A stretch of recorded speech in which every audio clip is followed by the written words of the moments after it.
So Dwell really started when we started coming to Park Place like a year and a half ago with LifeServe. Kelsey and I would go every month with LifeServe to Park Place, and that's where we kind of really got to know each other and grew together in our own relationship, serving alongside one another. And then when we got engaged, we were trying to figure out where we were going to live, and it just kind of made sense, and we prayed about it. And then an opportunity came up at the church with Dwell, and it really clearly God was at work just in bringing us to it. And we went to Guatemala right before we moved in, and so we were really getting in that missional mindset, and that's how Dwell started.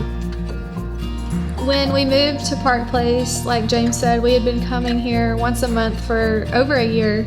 So we thought we had a pretty good idea about what was going on in this neighborhood, and we realized that God is at work in so many ways that until we strategically and intentionally placed ourselves here among these people, that we were blind to.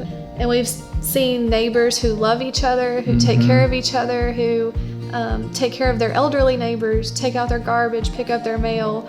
And yeah, really, God was at work before we even got here, and it really was just humbling for us to come and let God work through us, and also work through other people to bless us in ways that we definitely were not expecting. So yeah, like Kelsey was saying, God was at work in ways that we were unable to see here before we actually moved here.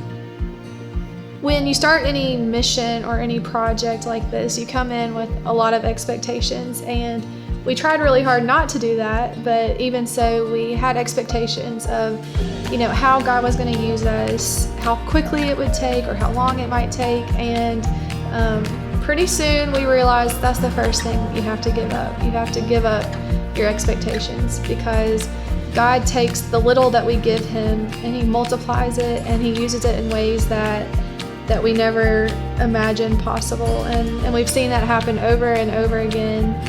Just by the way He's meeting the needs of our neighbors. A physical or a material need comes up, and God uses our church family to meet those needs. There's just been so many people, whenever needs arise, so many people have just stepped up and offered. And even when needs haven't arisen, people have just kind of stepped up and said, how can we help? Which is just so awesome to see, and it's humbling for us just to be a part of it, and to, again, just seeing God work in ways that we hadn't before. So we've been here 6 months already, which is crazy because time flies. But one of the biggest things I think that we've kind of realized so far is, like, when you step outside of your comfort zone, that's really when God starts acting in big ways, in ways that you had never seen before.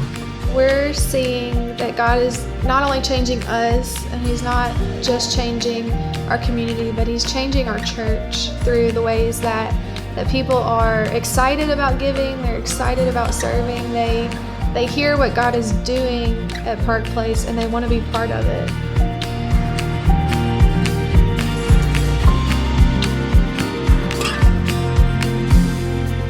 Being a good neighbor and loving your neighbor well doesn't mean you have to move to an apartment complex where your neighbors may not think like you or look like you or act like you, but it does mean giving things away, and it does mean to intentionally include the people that are excluded. And we're seeing firsthand that when we do those things, God gives us more than we could ever have asked for to begin with.